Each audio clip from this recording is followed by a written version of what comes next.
Hello guys, my name is Marutle and I hope to awaken your consciousness. Thank you for tuning in. Thank you for subscribing, liking my videos.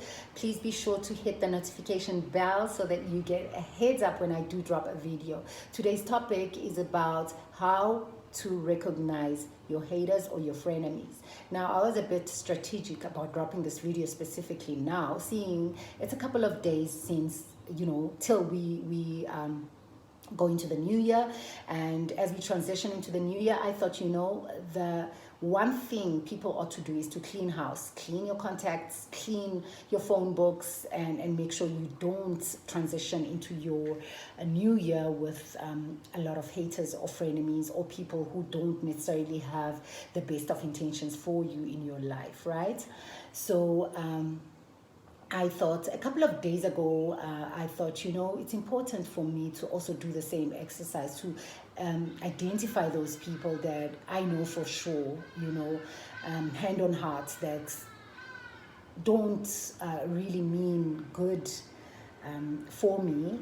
So I thought, let me just drop a video around this. As normal, I have written down a couple of pointers. So guys, the point I'm trying to make here is that the outcome of our lives really depend or are determined by the people we hang around with, by the environment we find ourselves in, and also our mindsets. So more than anything, I feel that the people that surround us are so critical in us moving forward in life, right? By virtue of the fact that we engage with these people, we share our dreams with these people, and you want to make damn sure that the people that are in your boat are clapping for you and not rowing the boat against the current, So that's exactly why I decided to drop a video about this. So let's start with the what. So it could be anyone. That could be your hater, really. It could be your family. It could be your spouse. It could be your family members, extended family members. It could be your colleagues. It could be strangers even. But the most dangerous out of all these people are the ones that know a lot about you. That leaves us with really our family members, our spouses, and our colleagues, if you look at it practically. So no one's going to hurt you if they don't know anything about you. So family members and friends, I think, are the most high risk areas we should be looking at. And I've had experience, guys. If I start to tell you my stories, it's gonna send chills up your spine. It's definitely people who know a lot about you, and these are people who intentionally want to harm you, most times out of no apparent reason. People who are jealous of your success, who are jealous of your shine, of your light, of your impacts in humanity, and people who really want to slander you or tarnish your reputation. Those we call haters. People who are against your progress in life. Those are haters. Why do they do that? There are a couple of reasons why people hate you. Number one, you could be a symbol of hope. So light and darkness does not mix, right? If you are a symbol of light, trust me, you will have haters. And what I have realized is that most haters are people who secretly want to be like you. You see, we live in a society where nobody wants to be different. So chances are, if you stick out and you are the kind that really goes against the norm, the leader as opposed to the follower, you will have haters, because people inherently want to be like that, but they are shit scared, So most haters hate you because they are your biggest fan. They want to be like you, but they just don't have it inherently to do the stuff you do. They don't have that fearless attitude in them, and they are quite comfortable being the followers and the ship of society, right? So trust me, if you are a symbol of hope If you are a positive person, you will attract a lot of haters. Actually, I like to say to most people that your yardstick of success should be your haters. If you don't have haters, then you are doing something mediocre in your life. So having haters is a good thing, but we are talking about why they hate you. So you are probably a positive person, and you are a symbol of hope, and they secretly just want to be like you, but don't have the audacity to be authentic and just be their higher self, right? And most of these people also are battling with insecurities. So they are battling with something you managed to break through on. So let's say, for example, you are an artist and you failed so many times and you quit, but you are hating on somebody that actually failed many times than you failed, but they never quit and they succeeded in being a painter or an artist. So you hate them because, inherently, you are projecting those insecurities on them, So where you failed, you find comfort in hating the next person for achieving that, if that makes sense. So mostly, I find that people who hate are really bitter people. People who are so filled with negativity. And that's why I always say that send them love and light, so that they may just, get up and start doing something about their lives. And another reason why people hate is because they are too damn lazy to focus on their lives. It's easier to look at somebody else's life and criticize and hate and project negativity when you should be getting the pen onto paper and having an action plan around your life. So people that hate are actually lazy people, because if they had time to focus on their lives, they wouldn't be focusing on somebody else's life, right? Okay, how do you tell that you have a hater in your life or around your zone domain? So let's look at people that compete where they don't compare. The minute you notice that somebody is secretly competing against you, and you can tell any day that somebody close is competing with you, but they don't compare. See, there are people that are called.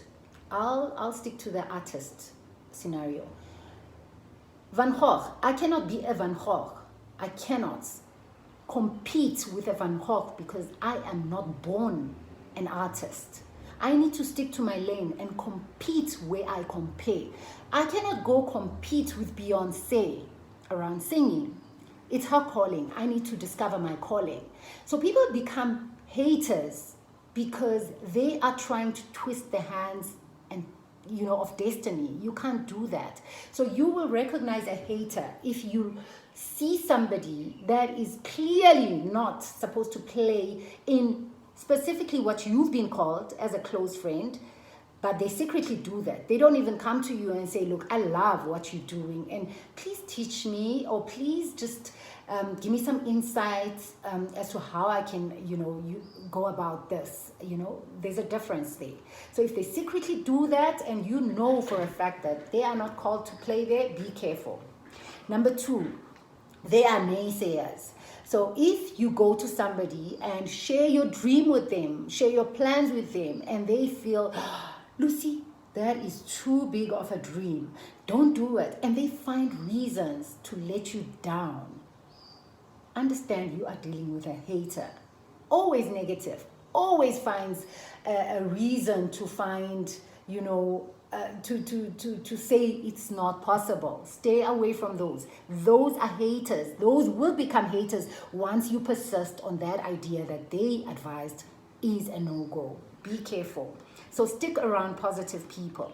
People who are overexcited to hear the bad that happens to you, but are nonchalant about your successes. So I go up to a friend and I'm like, friend, oh my gosh, I just got a contract. And they'll be like, oh really? But if I go back to her and say, oh my gosh, friend, I just lost a contract. And they're like, why? Oh my goodness, why? There's that over excitement when they hear bad news. Stay away from such devils. Okay. So be discernful there. So yeah, this is a big one. If your friends don't support your hustle, don't even care to know what your hustles are, and they are quick to bring up other topics except what you are about in terms of your businesses, your hustles, and they don't even bother to share any of your videos or bother to share any business links that you are into, forget it. Those are not friends. I'm sorry. And I'm going to cut off everybody that fits in this category. It's not worth it, guys, sticking around people who don't support your hustle. It does not make sense. Run. Those are not friends. Okay, the next ones are, okay, how do you tell? They will always remind you about your past failures in life. They are quick to remind you that you are a smoker and a drunk. They would be quick to tell you that your past relationships with men have failed. So be careful, guys. Anybody that brings up your past or judges your future or your present based on the past that they know are your haters, or they will soon become your haters. They will lie about you. They will spread rumors about you. Guys, I had a situation where I was minding my own business and a colleague came to me and said, oh, we heard so-and-so is paying your rent. And I'm like, say what? Me? A whole me? Who just said that? But guess what? It's okay. I realized that they just hate and they just want my reputation smeared, and it's not gonna work. So you ignore such people and you just sit back and sip. And you meet those people and you're like, oh, so you pay my rent? Okay. Anyway, not even gonna dignify that with a confrontation. What do you do to avoid such people in your life? Do not overshare. Friends, I've learned, never, actually, let me rephrase, do not share about the following: your love life, your income streams, your business plans. Never share with anyone. If you like me, say, Jesus, these are my plans. Take over. Don't tell anyone. I've learned. Talk about the weather, guys. If you have nothing to talk about COVID, talk about anything. Talk about motivational chats or whatever. Never ever talk about your plans or your love life. Jeez, don't do it. Just don't do it. Number 2, categorize your relationships. Know who are your friends. My sons and I always have this debate. Define friendship, guys. We have colleagues, we have colleague friends, we have confidants, right? Leaning towards the spiritual aspects of things. We have business partners, we have fans, we have communities. Don't be too quick to tag people friends such that you give them the lowdown of your life. Don't do it. Don't do it. So categorize your relationships, create boundaries, understand what you need to share and not. Do not seek validation or guidance from anyone who has not mastered whatever topic you are seeking guidance on. For example, if you need advice on money, please don't share your issues with your friend who is as broke as you are. If you are looking for relationship advice, look at the person's life. If they are not happy in their own relationship or marriage, or there is nothing to write home to, don't do it.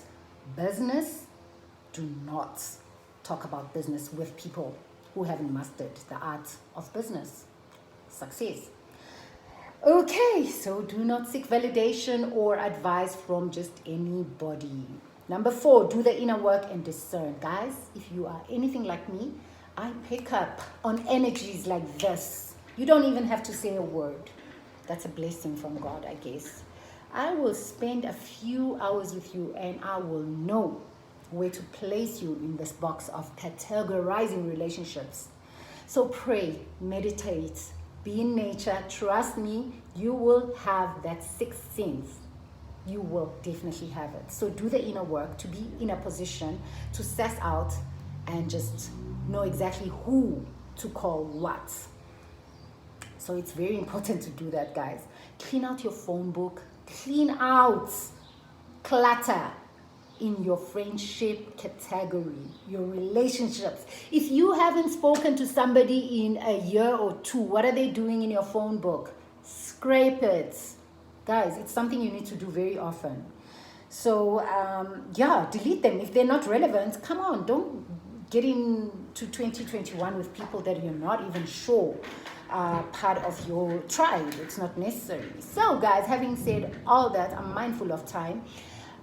Be careful. These people are dangerous, guys. Keep certain things to yourself. Don't trust everybody. Love them all. Don't trust anybody, guys.